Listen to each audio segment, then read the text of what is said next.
Hi, I'm Dana, and today I really want to talk about being autistic and letting go or moving on.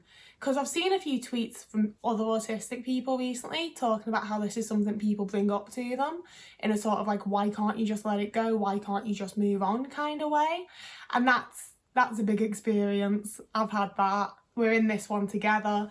So I wanted to talk about it because I think there's a bunch of reasons behind it.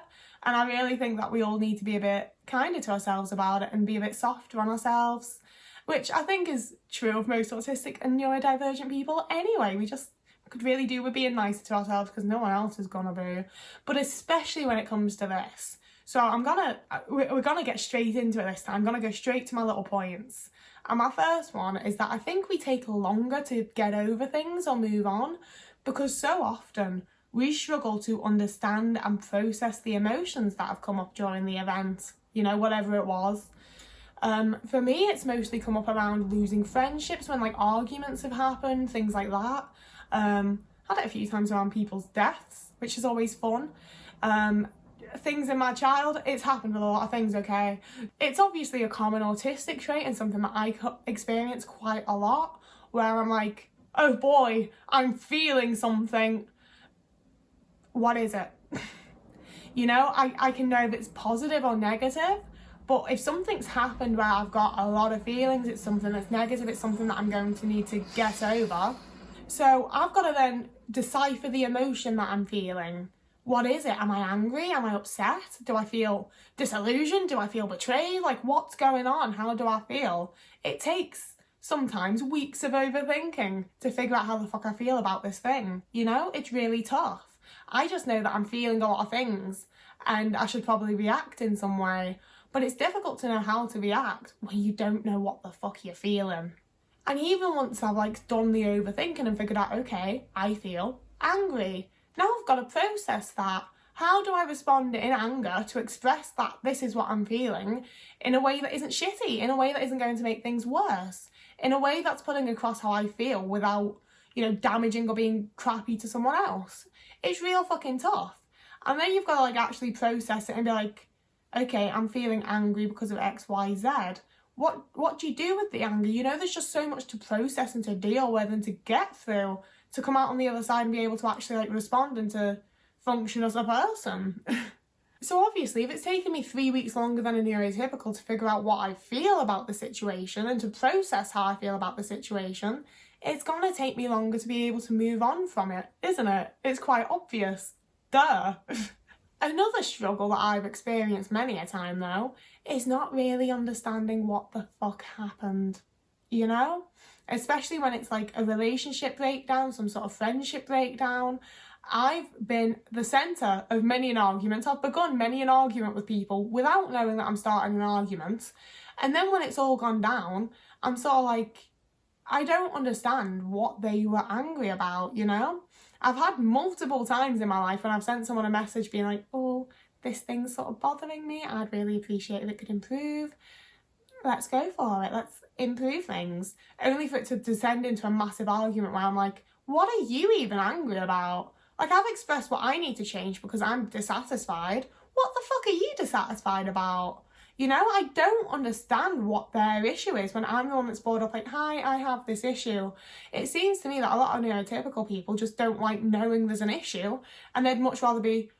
And they'd rather respond by going, well, maybe I have an issue, and I don't fucking get it.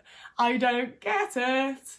But, you know, even when it's come to things like, not to get super dark, I'm sorry that it's about to, but with things like my dad's death, it took me quite a while to even fully understand, like, not that he was dead, but, like, how it had gone down. You know, like, it was like, okay, he went to hospital, they should fix him, right? They didn't? He's dead? What the fuck? It took me a long time to like understand the process of what had to happen for the end event. And without that understanding, without that being fully sunk into my brain, I couldn't even really begin to process how I felt or the emotions that I was going through or how to process the fact that my dad was dead, you know? And obviously that's a massive example compared to like a friendship breakdown. But things like this do apply to like most points of our lives. I think that most autistic people, definitely for me as an autistic person, it takes me longer to get over things. It takes me longer to move on And it's part of being autistic, I think. You know, and continuing with those same examples, my next point is that it can be really difficult to adjust to a new routine after the thing. You know, for example, I cut my mother off recently. I stopped talking to her, and it's been a very, very good choice for me. It's much improved my mental health. It's, you know, it was necessary and it's for the best. However, a big part of my routine was that I went to see my mum every single day. You know, I'd get up, I had my morning routine, I'd go and see my mum for like an hour, hour and a half, I'd come home and have my afternoon routine. It was a big chunk, it was the reason I left the house most days, you know? And to adjust to a new routine when I'm not in communication with my mum was really fucking difficult. I had a lot of days where I was really upset and crying. And when I thought about it, I was like, yo, I'm not even upset over like the situation with my mother. I'm upset because my routine's changed and I don't know how to deal with it, and it's getting me very, very overwhelmed. You know, and it's the same when friendships are broken down. Like, part of my routine was that I saw you once a week or once every 2 weeks or once a month or whatever, or I spoke to you this often. Like, people that I invite into my life, very much, I form a routine with them. I don't know if that's a normal general thing, but I do sort of need people to fit into my routine. And I'll alter my routine so that they do. But once that person's no longer there, once something happens, or, you know, like, even with other events like moving house, lots of things can be like quite difficult for different autistic people. Anything that's changed, you then have to adjust your routine and get used to your routine without that thing or with the addition of a new thing. And that's hard to deal with. It's hard to create a new routine, and it's hard to move on or let go of the thing that happened to create the new routine. You know, that's the catalyst, that was the explosion point that's made everything different, and that's hard to deal with. And depending on the situation, I've also experienced a lot of anxiety after like friendship breakdowns and things like that, because it's the pattern recognition, you know? Like, after my last friendship group, I didn't try to make any more friends for like 4 years, because every time I'd get a little bit close with someone, or I'd think like, oh, actually, I quite like this person, I'd notice something that the last set of people did. I'd go, oh, no, I see, you know, danger bells, the cloister bell fucking chimes. It's the warning signal, this happened last time, and then this other thing happened. So if they're doing that now, it's going to project to like the big thing, isn't it? The thing that I can't get over, the thing that's really upset me, the thing that I can't move on from. So I don't want to let it happen again. So I experienced a lot of anxiety after like anything that I'm meant to move on from, because chances are my pattern recognition skills have recognised everything that was leading up to that event. So now if anything reminds me of any of those warning signs, I pretty much shut down. I just don't want anything to do with that thing. I just want to fuck it off, because I don't want to go through that again and have to deal with moving on and letting go again. It's shitty and I don't want it. But, you know, like, you can't avoid people forever. You can't just never do things. So you gotta just deal with it. And that's incredibly fucking hard. And finally, my briefest point, I think, is that a lot of things are more traumatic for autistic people, you know? Like, I might struggle to recognise my emotions, but they are very big emotions, you know? I've got a lot of feelings.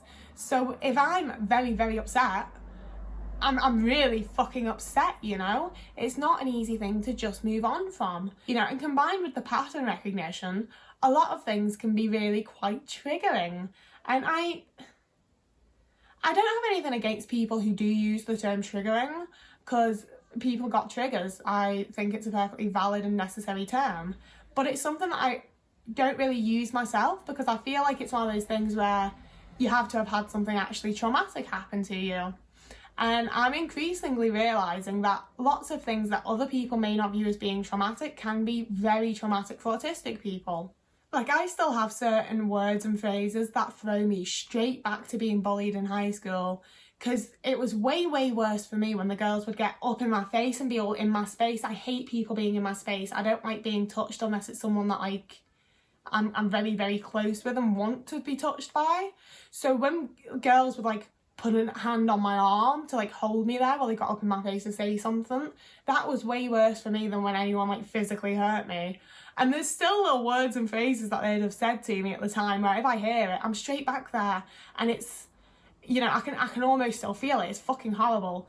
And things like that would have probably been significantly less traumatic to most neurotypical people than the times that I was jumped on the way home, you know? But it's the emotional side of things. I do think that emotions feel a lot deeper to me than maybe for a lot of people, especially neurotypicals, of course. And I think that's probably the same way for a lot of neurodivergent people.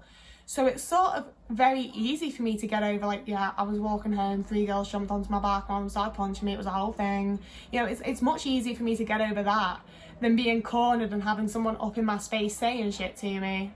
You know, our brains are different to the neurotypicals' brains, so I think it's fully valid and, you know, understandable and kind of obvious yet again that some things will be more traumatic and cause more of a distress to us than they would for neurotypical people, and that leads to it being harder to get over or move on from. You know, it just really bugs me because I just very much think that, you know, whatever it is that's happened that you're struggling to get over or move on from or let go, there's a reason for that. You've got to process something still. You've got to understand something still. You know, there's a reason it's sticking with you. It might not be a good reason. It might not be a healthy reason, but there is a reason. And I don't think anyone, neurodivergent, neurotypical or otherwise, should be being told that they need to hurry up and get over something, or that they need to move on, or that they need to get over it. People need to be given their time to do what they need to do. And I don't think anyone should be saying shit otherwise. But these are specifically reasons that I think autistic people struggle with it, and why I think that you should be kind to yourself if you're struggling to move on or let something go. And, you know, if someone's being a fucking arsehole about it, send them this and just timestamp it to that bit just now when I called them a fucking arsehole, and be like, oh my god, I don't know why it showed up at that time. Just go to the start. She like explains the whole thing, and they'll not know that it was specifically about them until they get to this part of the video after they've had to put it back to the start. So you've got my whole view. Wow, go you. Please do like and subscribe. It's always nice to do that. We've got a nice little community going, so it would actually be really nice if you joined us here. I would love it if you comment. I always love reading comments. I am trying to get back to comments, and I especially would love to hear what you think about this and what I've said. And this whole topic is quite complex and nuanced, and I think it's very personal to each person, each situation that we go through. So I'd love some different thoughts and experiences down in the comments. I post twice a week on Tuesdays and Fridays at 4:30 p.m. UK time if you wanted to stick around for those. But for now, I am actually going to finally stop talking. So whoever you are and wherever you are, I hope you're having a lovely morning, evening, day, afternoon, week, month, year. And I'll see you again in a few days.